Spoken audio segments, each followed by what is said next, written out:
നല്ല പ്രതീക്ഷയോടുകൂടി ഒരുപാട് അണികളും നേതാക്കളൊക്കെ അതിനു വേണ്ടിയിട്ട് ഒരുങ്ങുകയും അതിനാവശ്യമായിട്ടുള്ള നടപടികളൊക്കെ സ്വീകരിക്കുകയൊക്കെ ചെയ്തു. എന്നാൽ അതിന്റെ അവസാന ഘട്ടം വരുമ്പോൾ ചില ആളുകൾ പങ്കെടുക്കുന്നില്ല എന്ന് പറഞ്ഞിട്ടുള്ള വാർത്തകൾ കാണുമ്പോൾ സത്യം പറഞ്ഞു കഴിഞ്ഞാൽ ആശ്ചര്യം തോന്നുന്നു. എന്തിനാണ് പങ്കെടുക്കാത്തത് എന്ന് ചോദിക്കുമ്പോൾ ഈ 4 സുന്നി സംഘടനകളും ഒരുമിക്കുന്നതിലുള്ള പ്രയാസം ആർക്കൊക്കെയുണ്ട്? APEK, സംസ്ഥാന, ദക്ഷിണ കേരള, ഇങ്ങനെ തുടങ്ങിയിട്ടുള്ള സുന്നി ആശയമുള്ള നേതാക്കളും പ്രസ്ഥാനവും ആണ് അതിന് മുൻകൈ എടുത്തിട്ടുള്ളത്. അപ്പൊ ഇങ്ങനെ ഒരുമിച്ച് കഴിഞ്ഞാൽ ഞമ്മന്റെ അവസ്ഥ എന്താകും എന്നുള്ളത് ആർക്കോ ഉണ്ട്. ഒരാൾ പറഞ്ഞു സയ്യിദന്മാരെ കൊടപ്പനക്കൽ തറവാട്ടിലെ സയ്യിദന്മാരെ ക്ഷണിച്ചിട്ടില്ല, അതുകൊണ്ട് ഞാൻ പങ്കെടുക്കുന്നില്ല എന്ന് പറഞ്ഞിട്ട്. അദ്ദേഹമാണ് പങ്കെടുക്കാത്തത്. പറയപ്പെട്ട പ്രസ്ഥാനത്തിന്റെ ആളുകളൊക്കെ പങ്കെടുക്കുന്നുണ്ട്. ഏതായാലും ഇരിക്കട്ടെ. പിന്നെ മറ്റൊരു വാർത്ത കണ്ടത് EK വിഭാഗത്തിന്റെ ആദരണീയനായ നേതാവ് സയ്യിദ് ജിഫ്രി മുത്തുക്കോയ തങ്ങൾ പങ്കെടുക്കുന്നില്ല എന്ന് പറഞ്ഞിട്ട്.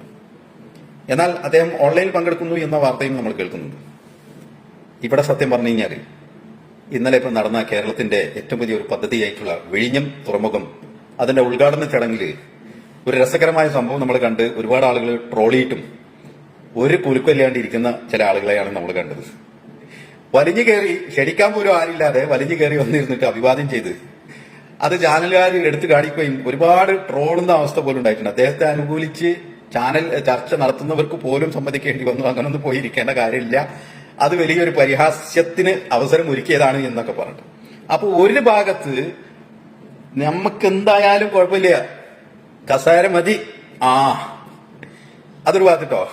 ഇപ്പുറത്ത് നമ്മളെ കസേര എന്താകും, ഇവരിങ്ങനെ ഒന്നിച്ചു കഴിഞ്ഞാൽ എന്താകും എന്നുള്ള ആശയക്കുഴപ്പമാണ്. ഇത് സത്യം പറഞ്ഞു കഴിഞ്ഞാല് ഉള്ളിന്റെ ഉള്ളിലുള്ള ഒരു ഫാഷിസമാണ്. ഞമ്മന്റെ ഉള്ളിലുണ്ട്. അതിങ്ങനെ ഒരു വലിയ പരമ രഹസ്യമായ ഒരു പരസ്യം തന്നെയാണ്. അല്ല എന്ന് പറയാൻ വേണ്ടി കഴിയില്ല. ചില മഹല്ലുകളിലെ വിഷയങ്ങൾ നമ്മൾ വാർത്തകളും മറ്റ് വീഡിയോസൊക്കെ സോഷ്യൽ മീഡിയ അങ്ങനെ പരിശോധിക്കുമ്പോൾ നമുക്ക് മനസ്സിലാവും, നിങ്ങളവിടെ വരാൻ പാടില്ല, നിങ്ങളിവിടെ ഇരിക്കാൻ പാടില്ല. എന്നാൽ ഒരേ ആശയമുള്ളവരാണ് കേട്ടോ. ഒരേ ആശയമല്ലാത്ത മറ്റ് ആശയങ്ങൾ വെച്ച് പുലർത്തുന്നവരാണെങ്കിൽ ഓക്കെ. ഇത് നിലവില് ഒരേ ആശയവും ഒരേ നിലപാടും ഒന്നും വ്യത്യാസമില്ലാതെ ആചാര അനുഷ്ഠാനങ്ങളിലൊക്കെ ഒരു വ്യത്യാസമില്ലാതെ പിന്തുടരുന്ന ഇരുവിഭാഗത്തിൽപ്പെട്ട ഒരു വിഭാഗത്തെ നിശിതമായിട്ട് എതിർക്കുകയും അടുപ്പിക്കാതിരിക്കാൻ ശ്രമിക്കുകയും ചെയ്യുന്ന കാഴ്ച നമ്മൾ കണ്ടതാണ്. ഇപ്പൊ യഥാർത്ഥത്തിലുള്ള ഒരു ഫാസിസം എന്ന് പറയുന്നത് ഞമ്മന്റെ ഉള്ളിൽ തന്നെ ഉണ്ട്. നമ്മൾ പല സ്ഥലത്തും എടുത്ത് ഇങ്ങനെ കാണിക്കുകയാണ്, അവിടെ എങ്ങനെ നടക്കുന്നു, ഇവിടെ എങ്ങനെ നടക്കുന്നു, ന്യൂനപക്ഷങ്ങളോട് എങ്ങനെ ചെയ്യുന്നു എന്നൊക്കെ പറഞ്ഞിട്ട്. എന്നാൽ ഇത്തരത്തിലുള്ള ആളുകൾ ഒരുമിച്ച് കൂടുക വഴി ഞമ്മന്റെ ഈ അധികാരങ്ങളൊക്കെ നഷ്ടപ്പെട്ടു പോയി കഴിഞ്ഞപ്പോൾ എന്ത് ചെയ്യും എന്നുള്ള വല്ലാത്തൊരു ബേജാറാണ്. ആ ബേജാറിൽ നിന്നുകൊണ്ടാണ് ഇവിടെ അധികാരം കിട്ടാത്ത ആൾക്കാർ കസേര കണ്ടപ്പോ ക്ഷണിച്ചാലും ക്ഷണിച്ചില്ലെങ്കിലും ഞമ്മളാണ്ട് വലിഞ്ഞു കയറിപ്പോയി സ്റ്റേജിൽ കുത്തിരിക്കുക.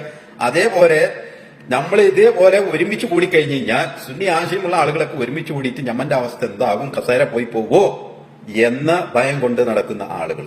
ഇതാണ് ഇതിൽ നിന്ന് മനസ്സിലാക്കേണ്ടത്. അല്ലാതെ എന്ത് മെസ്സേജാണ് ഇതിൽ നമ്മൾ ഈ വാർത്ത കേൾക്കുമ്പോൾ മനസ്സിലാക്കുന്നത്? സുന്നി ആശയമുള്ള ആചാരാനുഷ്ഠാനങ്ങൾ കൊണ്ടുനടക്കുന്ന ആളുകൾ അവർ ഒരുമിച്ച് കൂടിയിട്ട് നടത്തട്ടെ എന്ന്. അവരൊരു സമ്മേളനമോ പ്രതിഷേധമോ അവരുടെ ആവശ്യങ്ങളോ അല്ലെങ്കിൽ അതിന് എതിരിലുള്ള കാര്യങ്ങൾ പറയാനുള്ള സ്വാതന്ത്ര്യം ഉണ്ടല്ലോ, അവർ പറയട്ടെ. എന്നിട്ട് നോക്കിക്കാണൂ, ആ സമ്മേളനം കഴിഞ്ഞതിന് ശേഷം മാന്യമായിട്ടുള്ള പ്രതികരണം അറിയിക്കൂ, അല്ലെങ്കിൽ പങ്കെടുപ്പിക്കാത്തതിന്റെ കാര്യങ്ങളെക്കുറിച്ച് ചോദിച്ചറിയാം. ഇതൊക്കെ ചെയ്യുന്നതിന് പകരമായിട്ട് ആ വലിയ ഒരു ഉദ്ദേശത്തോട് കൂടിയിട്ട് വലിയ ഒരു ജന സാന്നിധ്യം ഉൾക്കൊള്ളുന്ന ഒരു രീതിയിലേക്ക് ആ സമ്മേളനത്തെ മാറ്റാൻ ശ്രമിക്കുമ്പോൾ അതിന് ആശയക്കുഴപ്പമുണ്ടാക്കുന്ന രീതിയിലുള്ള വാർത്തകൾ പ്രചരിപ്പിക്കണം കുറെ ആളുകൾ. അതിന് കച്ചകെട്ട് ഇറങ്ങിയിരിക്കണം. സോഷ്യൽ മീഡിയയിൽ വ്യാപകമായിട്ട് അതിന്റെ വീഡിയോസും വാർത്തകളും വ്യാപകമായിട്ട് പ്രചരിപ്പിച്ചുകൊണ്ടിരിക്കണം. കാരണം ഈ വരുന്ന ആളുകൾ ഒരു 10 ആളെങ്കിലും കുറച്ച് കഴിഞ്ഞാൽ ആ കുറഞ്ഞതെങ്കിലും കാണാലോ എന്നുള്ള ഉദ്ദേശം ഉണ്ടായിരിക്കാം. കാരണം ജനനിബിഡമായിട്ട് 4 സുന്നി സംഘടനകളുടെ കീഴിൽ അത് വലിയൊരു പ്രൗഢമായിട്ടുള്ള ജനനിബിഡമായിട്ടുള്ള ഒരു സമ്മേളനമായി മാറിക്കഴിഞ്ഞാൽ എന്ത് വല്ലാത്തൊരു കഷ്ടാവപ്പത് നമ്മളെ കീഴിലല്ലോ നടക്കുന്നത് എന്നുള്ള ഒരു ആദി സ്വാഭാവികമായിട്ടും ഉണ്ടാവാം. അതിൽ നിന്ന് ഉയർന്നു വരുന്നതാണെന്നാണ് ഞാൻ മനസ്സിലാക്കുന്നത്. അതിനൊന്നും ആരും വലിയ പ്രാധാന്യം കൊടുക്കരുത്. ഏത് സംഘടനയാണെങ്കിലും അത് അവരുടെ ശക്തി തെളിയിക്കുന്നതായിരിക്കണം. അതിന് പൂർണ്ണ സപ്പോർട്ടാണ് കൊടുക്കേണ്ടത്, സമ്മതമാണ് കൊടുക്കേണ്ടത്. നിങ്ങൾ നടത്തൂ, നോക്കാം, ഞങ്ങളുടെ ഭാഗത്തു നിന്നുള്ള സർവാത്മന പിന്തുണ നൽകാമെന്നാണ് അവർക്ക് കൊടുക്കേണ്ട ഏറ്റവും വലിയ വാഗ്ദാനങ്ങൾ. ഏതായാലും ഇരിക്കട്ടെ, നമുക്ക് നോക്കിക്കാണാം. ഇന്ന് വൈകിട്ടാവുമ്പോഴത്തേക്കും ഏകദേശം ഒരു ചിത്രം നമുക്ക് മുമ്പിൽ വരും എന്ന് പ്രതീക്ഷിക്കാം. എല്ലാവിധ അഭിനന്ദനങ്ങളും അറിയിക്കുകയാണ്. വഖഫ് സംരക്ഷണത്തിന് വേണ്ടി സമ്മേളനം നടത്തുന്ന എല്ലാ പ്രതിനിധികൾക്കും അണികൾക്കും ഒക്കെ നമ്മുടെ ഭാഗത്തു നിന്നുള്ള അഭിവാദ്യങ്ങൾ അറിയിക്കുകയാണ്.